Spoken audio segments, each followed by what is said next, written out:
नमस्कार ओडिशा शुभ सकाळ। आज दिन भितर राज्य तथा देश विदेशर अनेक गुड़े भल भल खबर आछि। आज संपूर्ण खबर गुड़ी को जानिबा पूर्वरु आपण मानकु कहि रखुछि, आपण जदि प्रत्येक दिन लेटेस्ट ओडिया खबर देखिबाकू चाहंती ताले डिस्टेंस कॉर्नर को सब्सक्राइब कर देबे, पाखर थिबा बेल आइकन को मध्य ऑन कर देबे, जा फळे प्रत्येक दिनर खबर गुड़ी को सर्वप्रथम आपण देखि पारे। प्रथम खबर, ओडिशा रे सृष्टि हेबो 12,000 नुआ पुलिस पदवी, ता सहित 2,000 ट्राफिक पुलिस खूब शीघ्र नियुक्ति आरंभ हेबो। गतकाली दिल्ली रे मुख्यमंत्री मोहन चरण माझी गृहमंत्री श्री अमित शाह को भेटी राज्यर आईन श्रृंखला परिस्थिति एवं सुरक्षा व्यवस्था को सुदृढ़ करने विषय रे विस्तृत आलोचना करछन्ती। एही बैठक रे मुख्य भावे नुआ आपराधिक आईन रूपायण, साइबर अपराध दमन, नक्सल समस्या निराकरण एवं ओडिशा को शांतिपूर्ण एवं निरापद राज्य भावे गढ़ी तोलिबा उपरे जोर दिया जाउची। ओडिशा रे आगामी दिन में 12,000 नुआ पुलिस नियुक्ति, ता सहित 20टी साइबर पुलिस स्टेशन खोल। प्रत्येक पुलिस स्टेशन रे क्राइम सीन ऑफिसर नियुक्ति हेबे। सबु सब डिविजन रे फॉरेंसिक वेहिकल रखा जिवो। Odisha cyber crime command centre स्थापन हेबो। ता सहित नक्सल दमन पई माइक्रो प्लानिंग एवं एक्शन प्लान प्रस्तुत करा जिवो। या सहित 2,000 ट्राफिक पुलिस नियुक्ति पई पदक्षेप नि जाईची। एक सर्विसमैन मानकू नहीं 3टी स्वतंत्र स्ट्राइक फोर्स गठन करा जिवो। ओडिशा इंडस्ट्रियल सिक्यूरिटी फोर्स मध्य गठन करा जाईची। गृहमंत्री अमित शाह ओडिशार आईन श्रृंखला परिस्थिति और राज्य सरकार उद्यम को स्वीकृति देइछन्ती। परवर्ती खबर, लिंगराजंक रुकुणा रथ बाहुड़ा यात्रा रे घटिची बड़ अघटन। बाहुड़ा यात्रा रे बाघुआ महुमाछी आतंक देखा मिलता। रामेश्वर मंदिर रे बाहुड़ा नीति पई सेवायत प्रस्तुत हेउथिबा समय रे मंदिर परिसर थिबा ओस्त गछ महु फेणा को कहीं टेक्का मार देथिला, जा फल हजार हजार संख्यार महुमाछी फेणारू बाहरी आसीथिले। सेठारे उपस्थित लोकंकु दंशन करथिले। महुमाछी आक्रमण को बचिया पई सेवायत माने ठाकुरंक नीति को अधारे छाड़ी प्राण विकल रे जीए जेउआडे पाइले दौड़िले। महुमाछी भयरे मात्र 5 मिनिट रे मंदिर बेढ़ा शून्य हो जाइतिला। महुमाछी आतंक पई बाहुड़ा नीति रे विलंब होइतिबा देखिବାକୁ मिलिथिला। परवर्ती खबर, हाई कोर्ट को गुरुत्वपूर्ण राय, गोचर रक्षित जमी व्यक्तिगत मालिकाना को जाई परिबो नाही। सर्वसाधारण जमी एक बृहत्तर गोष्ठी कार्य व्यवहृत होता है। एभली जमी को केबे हेले व्यक्तिगत व्यवहार पई अनुमति प्रदान करा जाई परिबो नाही। तेणु सर्वसाधारण पई संरक्षित थिबा गोचर रक्षित जमी कौनसी व्यक्ति नाम रे करा जाई परिबो नाही बोली हाईकोर्ट एक गुरुत्वपूर्ण राय रे स्पष्ट करिसेंती। जाजपुर जिलार सनातन नायकंक पक्षरु आगत मामला को खारज करने अवसर रे हाईकोर्टर विचारपति जस्टिस एसके प्राणीग्राही एही राय देइछन्ती। हाईकोर्ट तांको राय रे कहिसेंती जे अवश्य किछि विशेष घटना रे एथिपई अनुमति दिया जाई पारे। जेउ माने प्रकृत रे भूमिहीन बा अनुसूचित जाति एवं जनजाति वर्गर लोक सेमानकु आवश्यक स्थले एही जमी को लीज सूत्र रे दिया जाई पारे। सेहिपरि समूह काम रे लागुतिबा विद्यालय अबा मेडिकल निर्माण क्षेत्र रे सर्वसाधारण जमी व्यवहार करा जाई पारिबो बोली हाईकोर्ट तांको आदेश रे स्पष्ट करिसेंती। परवर्ती खबर, पणा संक्रांति लागि आज बसिबो प्रस्तुति बैठक। ठाकुरंक श्रृंखलित नीतिकांति नै आलोचना हेबो। आसंता 14 रे शिरुली महावीर मंदिर रे महाविशुभ पणा संक्रांति महा समारोह रे अनुष्ठित हेबो। एही दिन हजार हजार श्रद्धालुंक समागम होइताय। श्रद्धालुंक दर्शन और ठाकुरंक श्रृंखलित नीतिकांति समापन करिबा लागि गुरुवार प्रस्तुति बैठक अनुष्ठित हेबो बोली मंदिर कार्यनिर्वाही अधिकारी तथा तहसीलदार अभिषेक दास सूचना देइछन्ती। तांको कहिबा अनुसार मंदिर परिसर रे अपराह्न 3:30 रे सदर बीडीओ, चंदनपुर थाना अधिकारी, जिला अतिरिक्त अग्निशम अधिकारी, चंदनपुर चिकित्सालयर इंचार्ज डाक्तर और आरडीडब्ल्यूएसएस रो कनिष्ठ जंत्री प्रमुख जोग देबार कार्यक्रम रहिछि। परवर्ती खबर, डैम रे बुड़ी डाक्तरी छात्रंक मृत्यु, सांग मानक आखि आगरे चालीगला सांगर जीवन। डैम रे बुड़ी डाक्तरी छात्र मृतक अनुगुल टाइसी गाँव रुलू प्रधान। से हैदराबाद रही डाक्तरी पढ़ुथिले। छुट्टी रे घर को बुलिबा को आस्तिया बेले रुलू तांको सांग मानक सह डेरेजांग डैम को बुलिबा को जाइथिले। एही समय रे गोड़ खसी जिबारु पानी रे बुड़ी जाइथिले। जरपड़ा पुलिस घटनास्थल रे पहुंची मृतदेह उद्धार करी तदंत करुछि। परवर्ती खबर, बरमुंडा ओभरब्रिज दुर्घटना बर्ती थिबा चालकों को चापिदेला अजଣା ट्रक। 2 पुलिस गाड़ी चालक आहत, जड़े संकटापन्न। विधिर विधान सतरे बड़ विचित्र।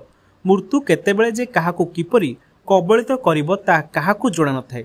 ଏମିତି ଏକ ଅପ୍ରତ୍ୟାଶିତ ଘଟଣାରେ ଜଣେ ପିକଅପ୍ ଭ୍ୟାନ୍ ଚାଳକଙ୍କ ଜୀବନ ଯାଇଛି। ବରମୁଣ୍ଡା ଓଭରବ୍ରିଜରେ ଏକ ଦ୍ରୁତ ଗତିରେ ଯାଉଥିବା ଟ୍ରକ୍ ତାଙ୍କ ଉପରେ ଚଢ଼ିଯିବାରୁ ଘଟଣାସ୍ଥଳରେ ମୃତ୍ୟୁ ଘଟିଛି।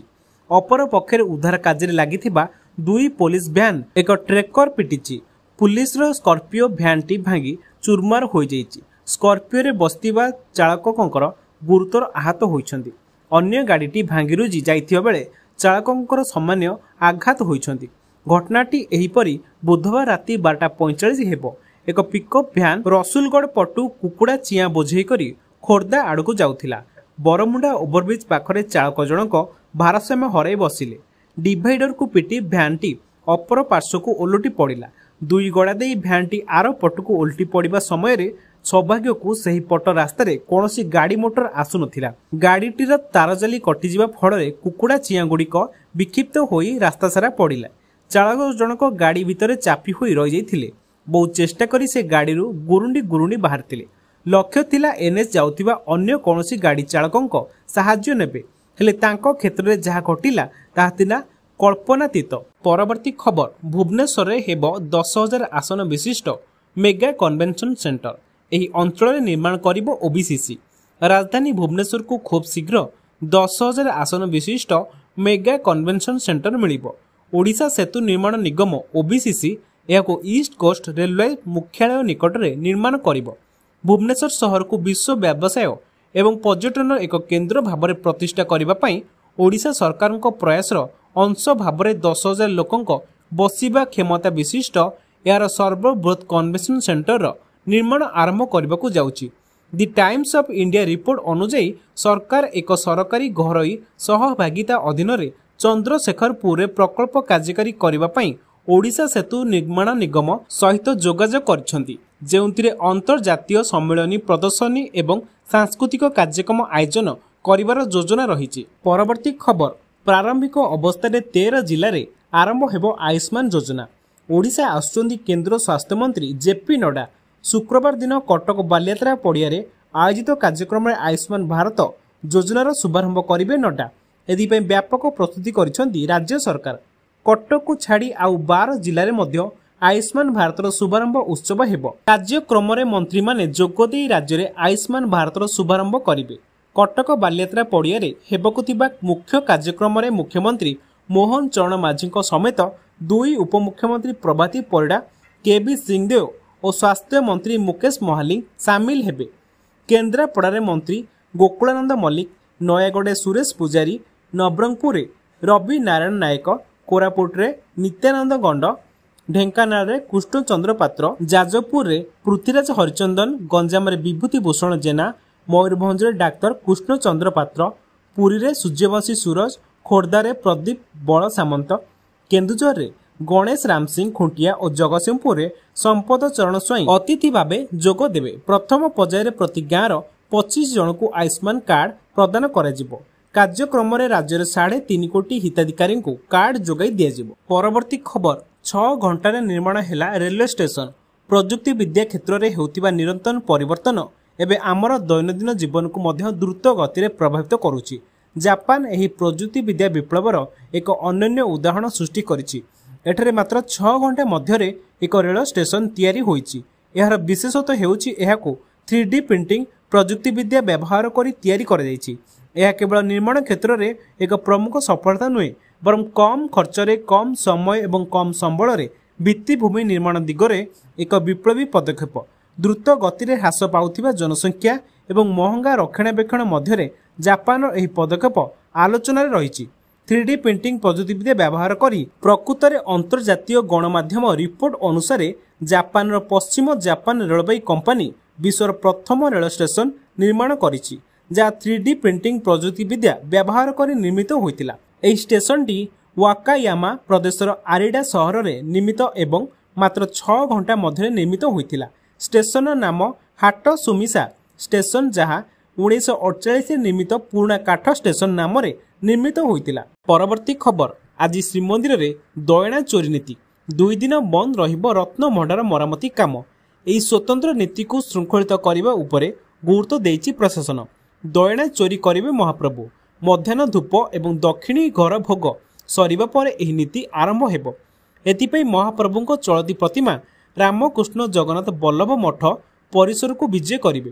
ଅନ୍ୟ ପକ୍ଷରେ ଶ୍ରୀମନ୍ଦିରରେ ଶ୍ରୀଜୀଉଙ୍କ ଦୟଣା ଚୋରି ଓ ଦମନକ ଚତୁର୍ଦ୍ଦଶୀ ନୀତି ସମ୍ପାଦନକୁ ଦୃଷ୍ଟି ରଖି ଗୁରୁବାର ଦିନ ଓ ଶୁକ୍ରବାର 2 ଦିନ ରତ୍ନ ଭଣ୍ଡାର ମରାମତି ତଥା ସଂରକ୍ଷଣ କାର୍ଯ୍ୟ ବନ୍ଦ ରହିବ।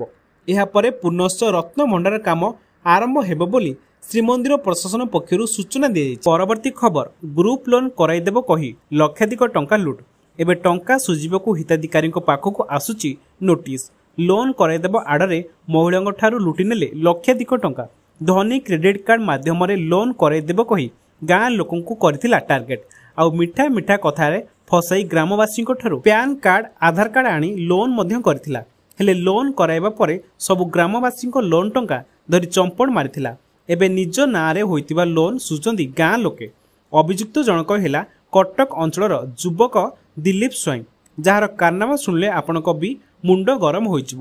ଧାମରା ଅଞ୍ଚଳର ପାଖାପାଖି 400ରୁ ଉର୍ଦ୍ଧ୍ୱ ମହିଳାଙ୍କ ନାମରେ ଧନୀ କାର୍ଡ କରି ଲକ୍ଷାଧିକ ଟଙ୍କା ହଡପ କରିଥିବା ଅଭିଯୋଗ ଆଣିଛନ୍ତି ଭଦ୍ରକ ଜିଲ୍ଲା ଧାମରା ଅଞ୍ଚଳର ଶତାଧିକ ମହିଳା। ଅଭିଯୋଗ ଅନୁସାରେ ଚାନ୍ଦବାରି ବ୍ଲକ ଜାଗୁଳା ପଞ୍ଚାୟତର ଡିଆଁ ନରସିଂହପୁର ଗ୍ରାମର ମହିଳାଙ୍କୁ ଲୋନ୍ କରାଇଦେବା କହି ସେମାନଙ୍କ ନାମରେ ପ୍ରଥମେ ଧନୀ କାର୍ଡ ଆବେଦନ କରାଇଥିଲା ଠକ ଦିଲ୍ଲୀପ ସ୍ୱାଇଁ। ପରେ ସେହି ଧନୀ କାର୍ଡକୁ ଏକ ଘରୋଇ କମ୍ପାନୀ ପାଖରେ ବନ୍ଧକ ରଖି ମହିଳାଙ୍କୁ 25,000 ଟଙ୍କା ଋଣ ପ୍ରଦାନ କରାଗଲା ବୋଲି ଏକ ଚୁକ୍ତିପତ୍ର କରିନେଇଥିଲା ଏହି ଫ୍ରଡ୍ ଯୁବକ।